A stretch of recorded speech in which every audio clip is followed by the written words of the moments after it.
No. Red Rockets. Travelling Wilburys. Oh, yeah. Well, that's all right. Now, he's told everyone this story a million times, but there's different versions. But how many runs did Gov actually make against the West Indies?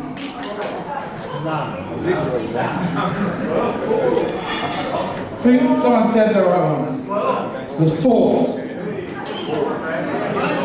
Colin Croft, LBW, he batted for 40 minutes.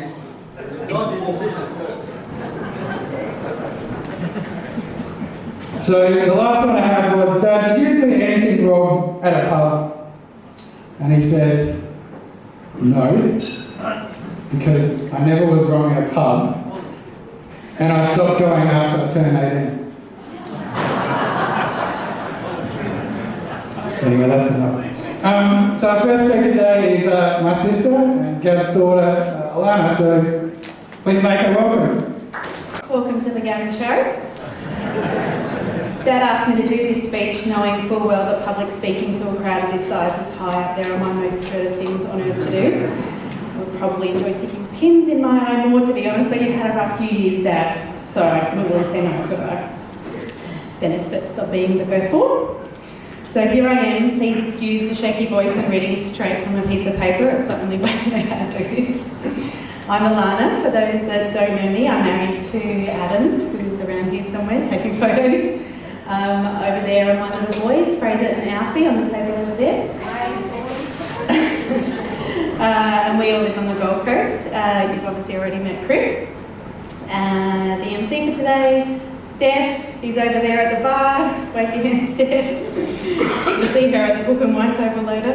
And then Monique and Jamie are there, Chris and Steph's partners as well, so they're all just over there in the corner. And obviously over there is the lady you all know and love, our mum, Julie. So on behalf of our family, thank you so much for coming today, everybody. It's an incredibly important day for Dad. This party, writing the book and the release of this label, Red Acre, has been a huge focus for him and pretty much all he has talked about for the last 6 months. Ever since he had this idea of this last hurrah, he has been a man on a mission. He's planned the whole day himself, much to our concern. And in true Gavin Hogg spirit, he's gone in all guns blazing, inviting the entire population of Penola, Coonawarra and Merbean combined. Turning 70 is an enormous milestone for anyone, but especially so for Dad, as we weren't sure that we'd even get here last year. So we're very grateful to be here today just to see this dream of his come alive, and thank you for coming from near and far to celebrate him with us today.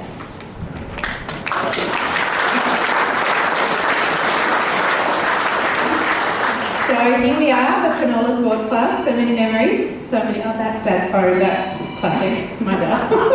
do you want to get that, Dad? Turn your phone off. The Penola Sports Club, so many memories, so many salt and vinegar chips and cans of leaf water over that bar by such an excited little 13-year-old Alana after their ball.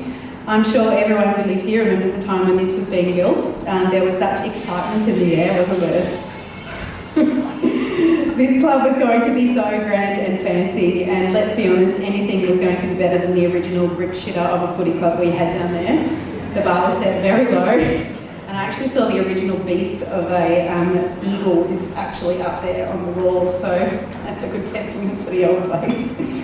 And then this architectural wonder was built. Look at that view, look at the ramp.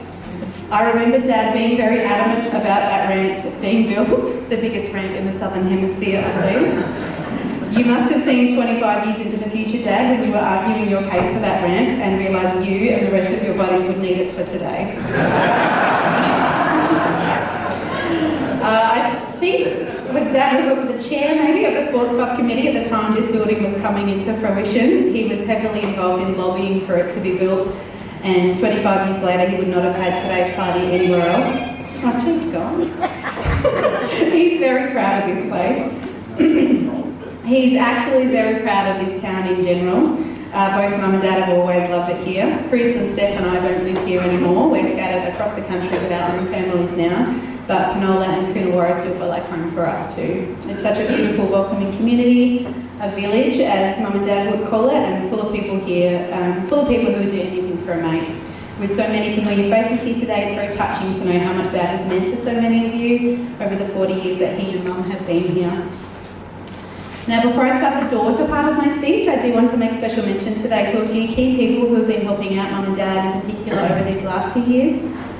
There are far too many to mention one by one because in this town everyone just pops out of the woodwork when someone is in need, but I just want to thank a couple of those people in particular. From a work perspective, Dad has had so much support from many people going above and beyond to ensure the cogs kept turning for Hoggie's wines while he was out of action and recovering from various surgeries and illnesses.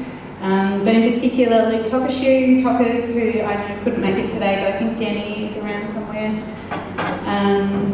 And also Keith Wilkins, Dad's right-hand man. You've both been so loyal to Dad through thick and through thin, and I know Dad is eternally grateful for your working relationships and friendship too. Hoggies couldn't have kept going on without you both, and I'm sure he'll talk more about that later when he speaks. Dale and Judy Lewis, if you're around somewhere, thank you for being such wonderful neighbours to Mum and Dad, always putting up your hand to help them out when they need you, and always without hesitation. It's very comforting for Steph and Chris and I to know they have such good friends just a stone's throw away looking out for them. And I also wanted to say thank you to two people who are very special to our whole family, Judy and Max Arnie. Unfortunately, Judy is unwell and couldn't make it today, so Maxie, wherever you are, you'll be speaking later, you'll have to pass this on to Jude. Can you do that for me? You two were my second parents as kids, and as a kid, and really some of the oldest and best friends Mum and Dad could ever have asked for. We've nearly lost Dad a few times in the last 3 years, and on a couple of those occasions, neither Steph, Chris or I could be here. We're very far away and it's been very hard, but Jude and Max, it's been very comforting to know that you're here for Mum and Dad. Often at the drop of a hat, even if it's just for a coffee for Mum and Jude and an entire pack of Monte Carlos for Dad and Max, you are always just there, which is all you can ask from your friends.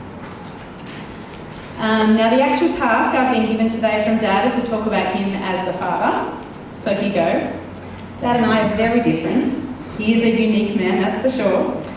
For one, he likes parties like this, as many people as possible gathered in one spot, preferably celebrating him. Me, I'm more of a party of five around the table at home kind of girl. Number two, Dad thrives off speaking in front of said parties, or any group of people that will listen really. He can be an amazing public speaker, just sometimes doesn't know when to stop. Me, well, you all know my thoughts on public speaking now. I definitely didn't inherit that gene from Dad. Number three difference, let's talk fashion. I like many different types of clothes. I tend to alternate my fashion or look daily. I like various colours and patterns. Dad has four key looks. He's got number one, his drive around town in the Hoggie's ute look. I like to call it the 90s formal farmer. The one you all know and love, a button-up shirt, preferably red, of course, sometimes blue, always tucked into his belt over that belly, and of course the essential kubra or broad brim of some form to top it off. Number two is his work uniform, so a replica of formal farmer, but top-to-toe khaki, an occasional denim bottom to mix it up, and the boots that he doesn't polish as much, and more of a shabby hat. For the casual days, which I didn't think today was a casual day, but we have the Hoggie's Red One Polo, one of the 65 Hoggie shirts that he owns, always tucked up into those belted khaki shorts, the outfit often complemented with explorer socks, pulled all the way up of those skinny white ankles, and of course the hat. And number four outfit, well, I hope none of you ever have to see the fourth outfit. Faz, you might have been lucky enough to see this one. It's just a sight to behold, and it involves a truly hideous yellowing thermal vest, red jocks, and that's about it. No hat this time though. Number four difference, Dad doesn't really like anything that is fun. I've never been to or even watched a single movie with him. I don't think we've even made it through a TV show together. The news doesn't count. Beach? No. Too much sand and salt and sun and fun. I've never seen him swim at all, actually, in any body of water, not a pool or a spa, not even in his beloved Murray River. Card games? No. Kittens? No. Concerts? No. Bike rides? Absolutely not. Board games? No. Wait, no. You once played Monopoly with us when I was about 10, and you showed no mercy at all, went in all guns blazing, put hotels on everything, made everyone bankrupt and made everyone cry.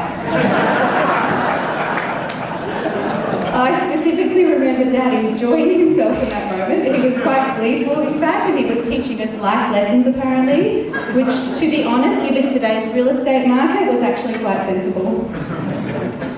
Dad's idea of fun these days revolves around watching cricket, sending emails to people at 3 a.m, sitting on the recliner talking to people as loud as he can on speakerphone all day, and the occasional camp trip. So, similarities, do we have any? I do like camping, and we do both like reading, just very different things. I'm a crime fiction mystery kind of girl. Dad reads 5 newspapers a day from front to back and the Paul Keating memoirs. We have both written a book now, Dad, but my launch was an online post on Instagram. Dad's launch was in very Gavin Hogg style. I'm pretty sure we've got the man here. So yes, Dad and I are very different, but I think Dad is kind of different to everyone really. He's 1 in a million, but that's what makes him Hoggie. There are some traits I do hope I've inherited from Dad, or rather life lessons that I've taken from him, and I'm sure Steph and Chris will feel the same. Dad is one of the most generous people I know, both with his money, but much more importantly, he's also generous with his time. If Dad hears that someone needs help in some way, and he can give it, he will be there, and he'll be there day in and day out, checking in on you and lending his hand for as long as you need him. I know many of you here will have been supported by Dad like that in one way or another over the years. And with many of you here being friends of Dad's for over 40, 50 or maybe even 60 years, it's such a testament to Dad's commitment to long-term friendships. If you're a true friend of Dad's, you're a friend for life. And that loyalty and generosity and value in mateship is definitely something I have observed and admired in you, Dad, and something that I will take with me forever. Fortune favours the brave is one of Dad's favourite quotes, and Dad, you've also taught Chris and Steph and I to be brave. To just go for it. Sometimes through a bit of tough love, I won't lie, but you've always pushed us to do our best even when we didn't want to do something like today.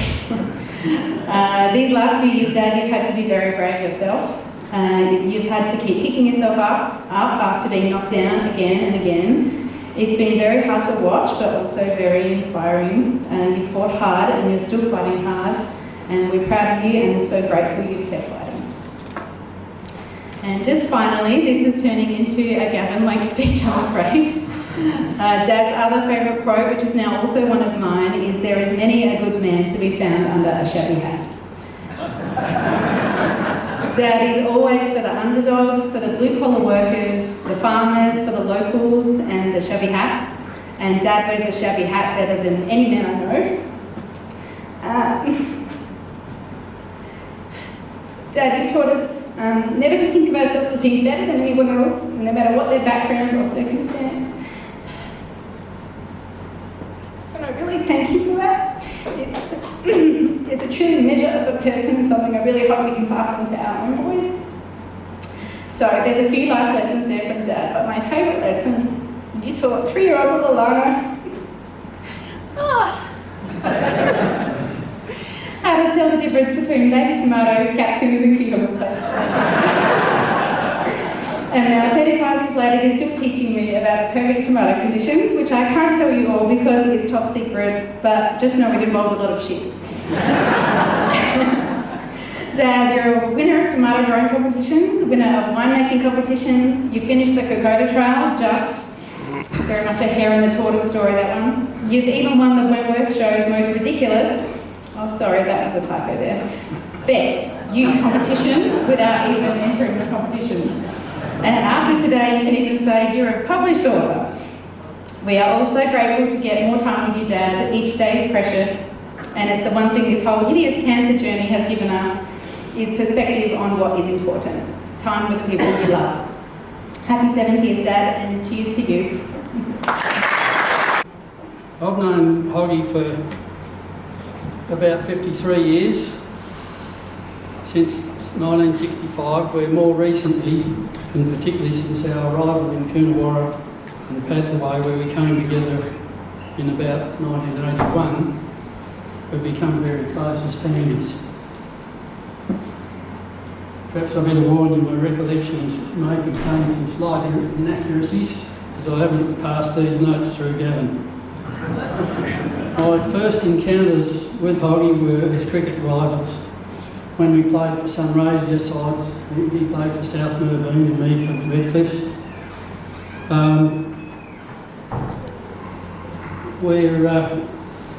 We were both top order batsmen as well as leg spin bowlers, so there happened to be a pretty fierce rivalry between the two of us in those days. It was as though we weren't going to let one another get one another out.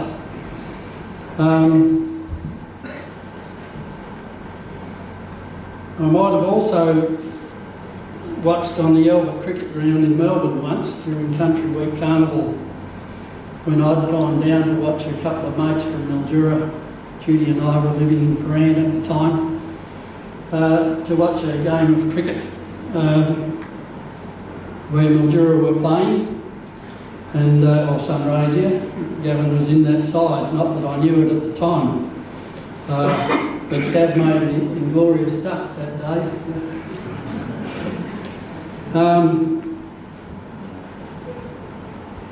When we were rivals in the Sunraysia Association, of course, he was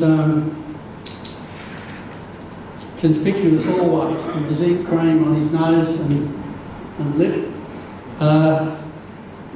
like wall paint, and he had a particular penchant for the rules and etiquette around cricket. Look out if you didn't remove your hat in the clubhouse, and he's got one on today.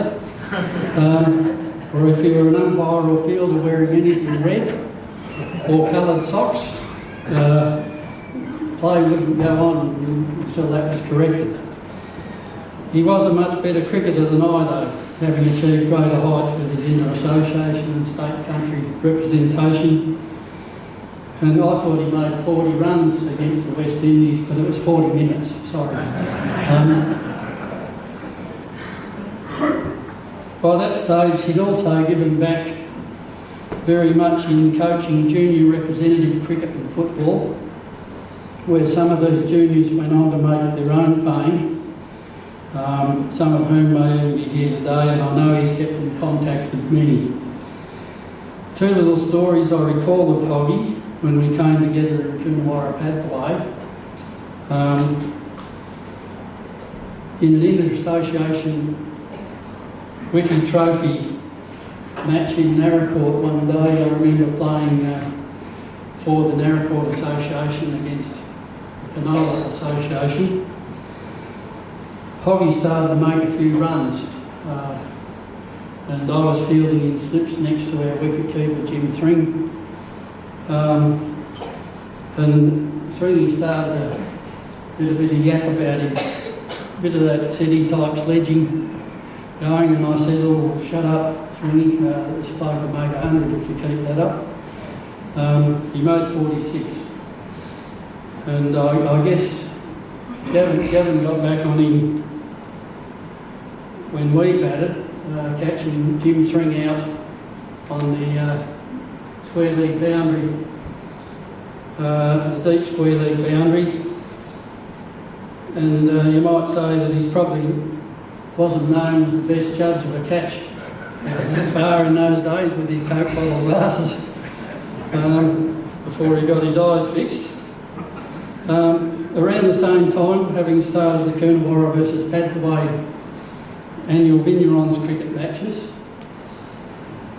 where I was playing for Pathway and Gav for Coonawarra, an example of Gav upholding traditional men's cricket etiquette and rules, and as a captain he didn't allow a female, Judy Reese or Judy Schultz, who was in attendance, to play for Coonawarra against the men. Haven't times changed? Judy at that time was a female state representative cricketer, as a wicketkeeper and batsman, and her husband to be Mark Schultz was part of that team. Some of us actually put Judy through her paces afterwards, and we could see that she had the class more than many of us. Another highlight of Gav's cricket in Mount Gambier was his 220 runs scored down on the Mount Shank Oval against Millell.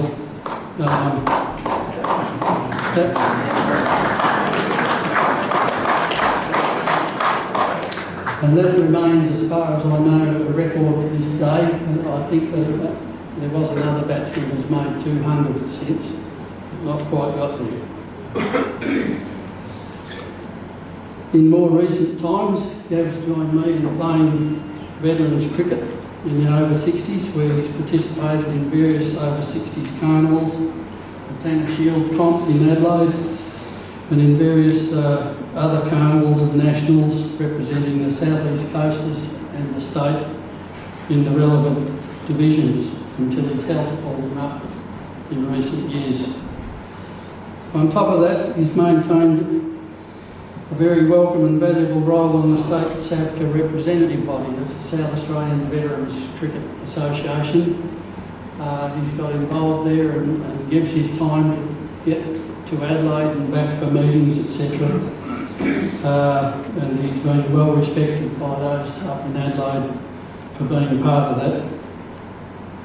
He's been a very generous sponsor of sporting and community organisations over many years, and he's gained great loyalty to all those who've known or worked with him.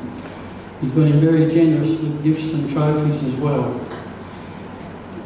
I could enlarge on that area, but I'm sure I'd miss too many instances out. Now, heading off cricket, and I won't get into his achievements in and around and on behalf of the wine industry for fear of missing information there, I'd like to reflect on Gavin's time around family and friends.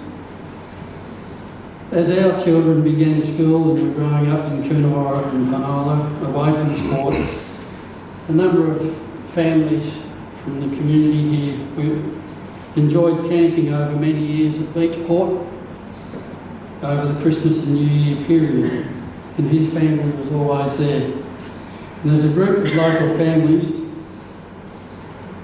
I won't go into the list of people, but we certainly got a lot of enjoyment out of watching the kids muck around. And as adults, we didn't miss out on the odd wine over a barbecue neither.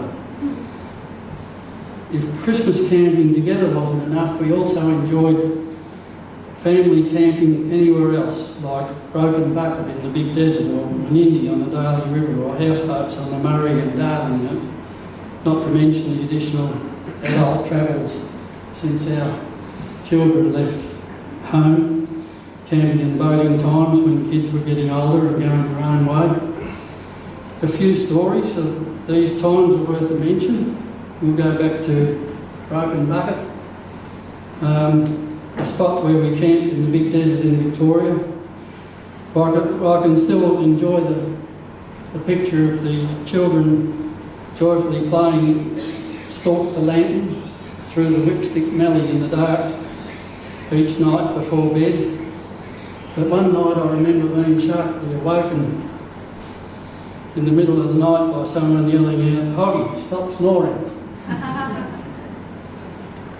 I was to learn that this lady and mother didn't tolerate snoring too well, especially when I was told how she once entered an adjoining room in a motel to surprise the occupants who were unknown to her, where she had the nose of the man clasped beside his wife in bed. If she's here, she'll know who I'm talking about.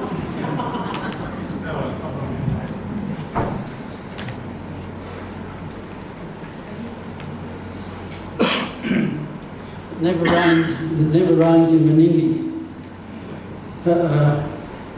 Hang on, wait a minute. I'll that one.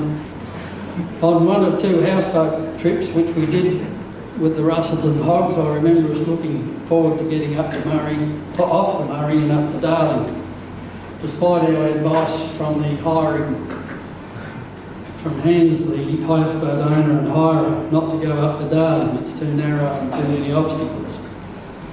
As we entered the Darling River, at its junction with the Murray, I was out the back of the houseboat trailing a fishing line, hoping to catch a fish.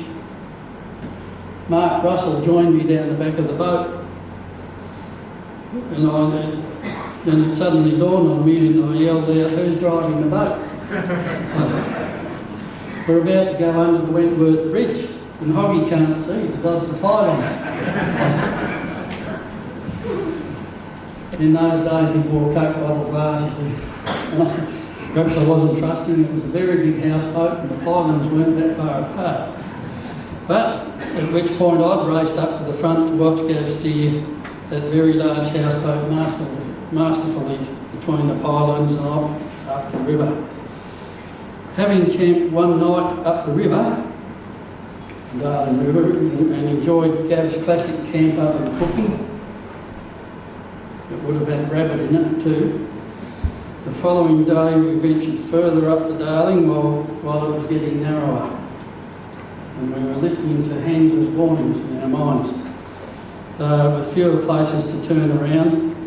Eventually Gav decided to turn around with a slight widening in the river, and during the manoeuvre I went forward with Gav in case I needed to give him some support to get around to turn the boat around. But we were well around the turn and I thought he was doing okay, and I'd already congratulated him when crash, all of a sudden the dead limb of a dead red gum tree in the side of the river took out all the side windows of the houseboat. And also the branch had broken into pieces as well, and 1.5 foot thick branch had fallen on top of the dinghy and smashed the cowling on the outboard. So we had to quickly organise, well, who's going to tell Hans? Anyway, I was nominated by these two. And I wasn't looking forward to that, but I accepted it as pilot, and I'd already congratulated him because he was doing a good job. We should have been doing what we call a 3-point turn or something of that nature to get around, but no, we thought we'd be able to drive around in a circle. During more recent times, since the 2000s, Gavin and I have been involved in other business pursuits, sometimes jointly and sometimes at Hoggie's request or direction. He's always been a great delegator. They've included the setting up and management of Village Traders, a grower wine grape marketing group formed at a time when growers faced difficulties in selling their fruit at affordable prices, and involvement with other start-up winery and grape purchasing operations and various other consultancy projects. Gav continues to communicate widely with past colleagues and acquaintances that have arisen through business and community, and social contact also during his professional and family life. This is something that I admire. It's something a lot of us would not have that same breadth of connection with so many people. As well as that, he's only recently finished a role as a part-time loss assessor in winery and wine-making products and losses, where I actually remain involved with Crawford Ag in the agricultural and horticultural sectors of that same group. And I know, as with everybody else who's worked with Crawford Ag, has valued Hoggie's expertise highly. And Hoggie is still maintaining his own winemaking business through his Hoggies and one of the Trifecta things is that the Olivia label will go over to where we stalled. as well as he being involved in other mentoring and consultancy roles with individuals and businesses. It's well worth mentioning here that Gav seems to have become a great go-to man in matters around men's health in the community. Not that he'd talk about it, but he's obviously valued for advice and company in various matters. Can I mention too how stoic Gav has been through his own health issues, not wishing to burden others. With the depth of suffering through his present ordeals, as he continues to undergo weekly or regular hospital treatment and operations. On behalf of Judy's and my family during these times, we've continued to value very highly the close friendship of Gavin and Julie and their family. In conclusion, I can say that Gav's had a very interesting life, particularly as I imagine him running around as a small kid in that Merbean area, ranging miles from his own house down the river, under the Abbotsford Bridge and everywhere else. And I think he's had broader experience than most of us, which I feel certain will be reflected in his memoirs. Happy birthday, Gavin, and congratulations on the trifecta. Through that. It didn't take me long to work out it was a lot more fun playing with Gavin than against him. And I'm a bit, I don't know, bemused or not sure, but Gavin is so competitive, and when he came up with the trifecta name, I couldn't get my head around it, because that means there's a first, second and third. Well, where with a hat trick, you know, there's three very important things happen in a row. I'm not sure, Gavin, if turning 70's first or third, or the book or the wine, so I don't know. But anyway, Box trifecta. Box trifecta, that's it. Okay, there's certainly some good photos and memories up on the wall here. We played together in 3 grand finals. Penola, we were the first team for Penola to win in 88, 89. We played against Coonawarra. We made 275, it was a 2-day match, and we had them all out for 169. Maxie made 72 that day. Steve Skier 86, and Hoggie chipped into the 20. The second year in a row we won, we beat North Gambia. I know Youngie's here, bad luck Youngie. Again we made 293 and we had them out for 145, but at one stage there we were 5 for 105, and then Gavin and Steve and Skier put on a partnership of 106, so they got us out of it. The third grand final we played was in 91-92 in the B grade comp. We beat East Gambia by 174 runs. I think the most important, or the most things everyone remembers about that game was the after party at Hayward's. We got a bit out of control. We used to have lots of fun camping. A few of us every year would go up to Pooncarie, and there was one particular trip we went in, well we always went into the pub, and we stayed there a little bit too long, and we're coming back and we had to get some rabbits for Hoggie's famous camp oven. So Faz and I decided we'd sit on the bonnet of Hoggie driving as we went through the paddock. Hoggie got a bit excited and we both ended up on the ground. And I remember rolling over, it was totally dark, and the first thing I put my hand out and I found my glasses in the dark, so I thought I was pretty lucky. Faz was moaning and groaning a bit because Hoggie had actually run over him. So the next day, Faz was pretty sore, so we got together, we got a long-handled shovel, we put a heap of rags around it with some tape, and that was his crutch because he had this sort of swollen ankle. And he was still moaning a bit for the next day, and Hoggie said, oh, he's a bit soft.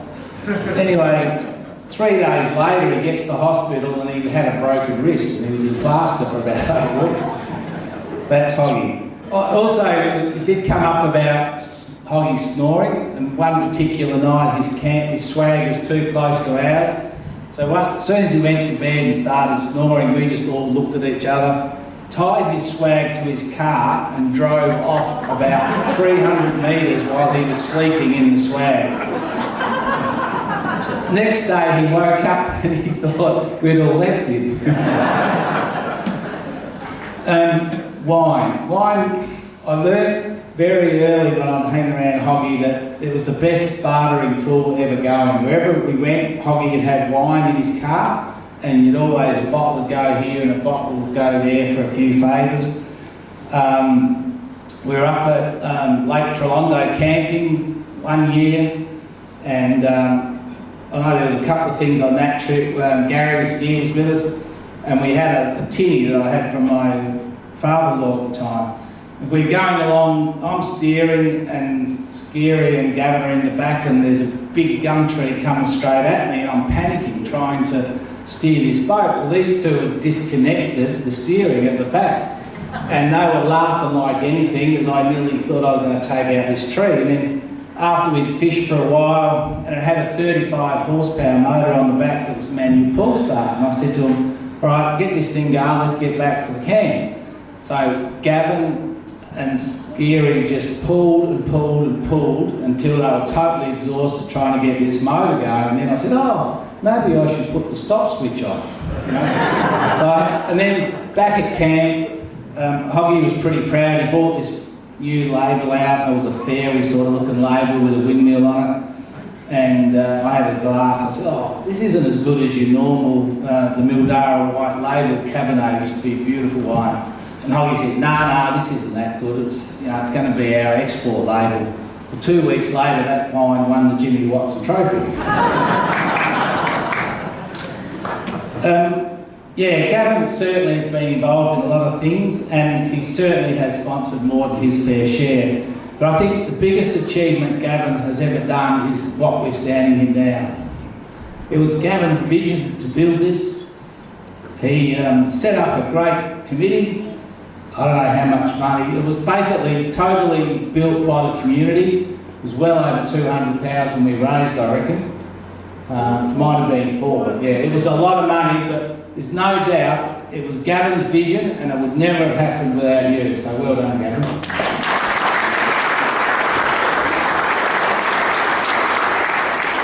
So in summary, congratulations, Gavin, for what you've achieved, the hat trick, or the box trifecta, and I'd just like to propose a toast for everyone, those who have still got a drink, to Gavin.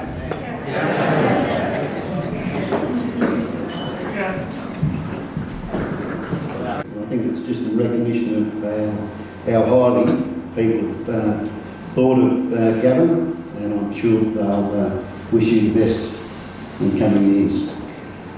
As Max mentioned, I'm the chairman or president of our South East Coasters Cricket Club, and you'll probably notice within the crowd there's a number of players that play for the South East Coasters.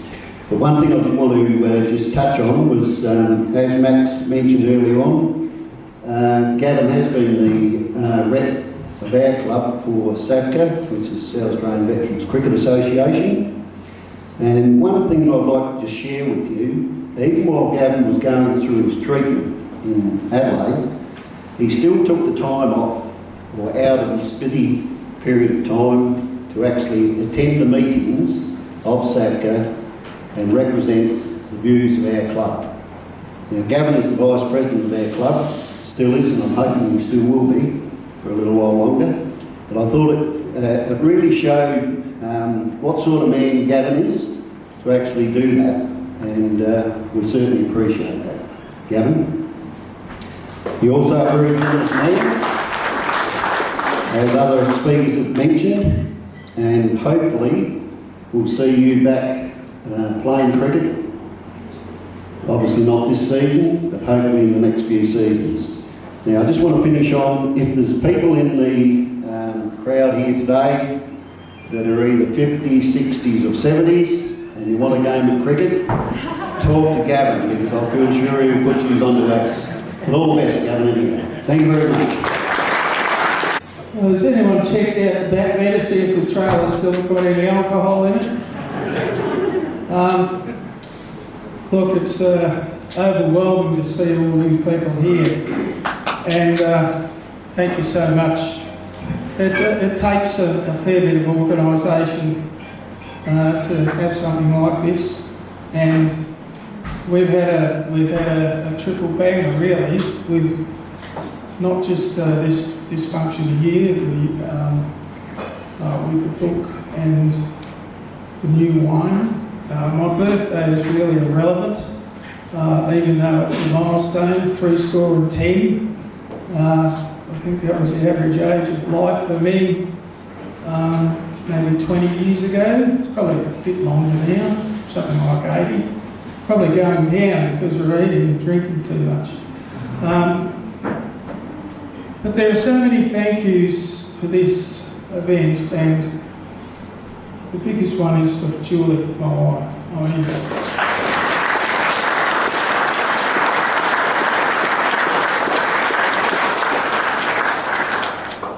I'd actually sort of done a fair bit of preliminary work, and about 5 weeks ago I became quite ill with an infection and had to spend a bit of time in hospital.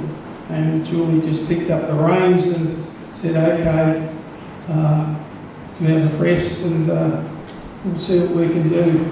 And I mean, we talk about a community. You'd get no better community in Australia or the world than the Penola and Coonawarra community. I mean, they've been so supportive, so understanding of my situation, that they help one another without asking. I mean, it's truly a fantastic place, and we should all be grateful that we live here. The other thing that's really come to light in, I suppose, the particular journey that I've had in the last 3.5 years is not just the support of where we live and the general support of the community, but you know, all those people that I've known for so long that live far away or have moved far away, and their unwavering support of me. I mean, it's been extraordinary. And you can't sort of exist and you can't keep going without that sort of support. So many of you are here, and to all of those people, thank you so much.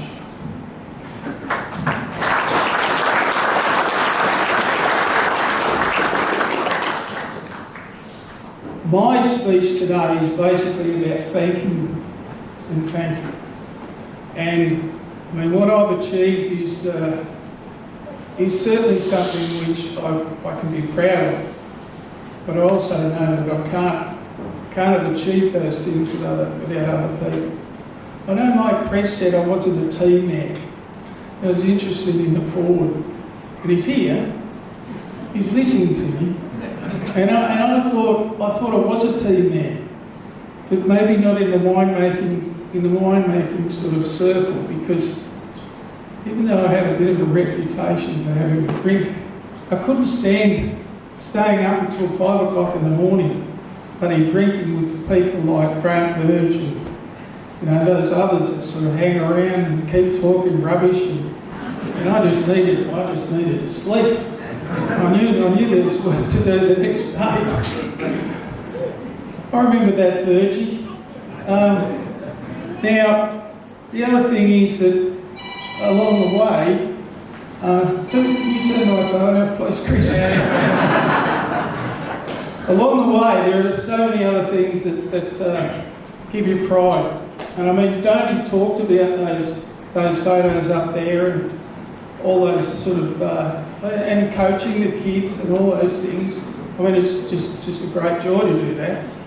But there's so many other things. And John Kidman, who was here, has written a nice article for the book about how this was developed. And we have a couple of councillors here which maybe they should shut their ears for a minute, but I was able to not coerce the council, but convince the council that this is what we needed.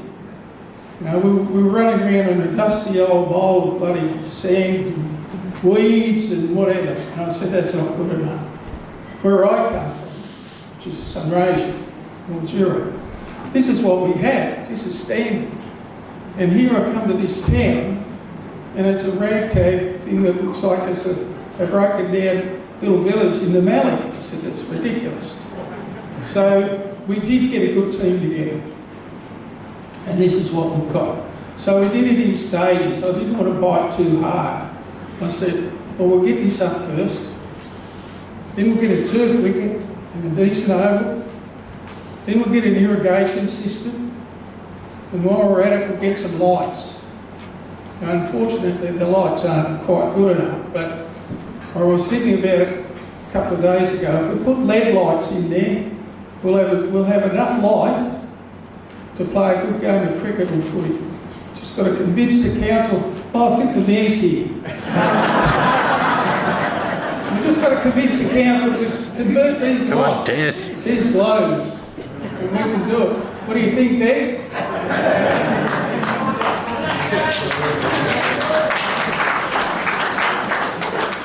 So, you know, and all of this has been a bit of, as some, you know, many people have said, it's full of bullshit.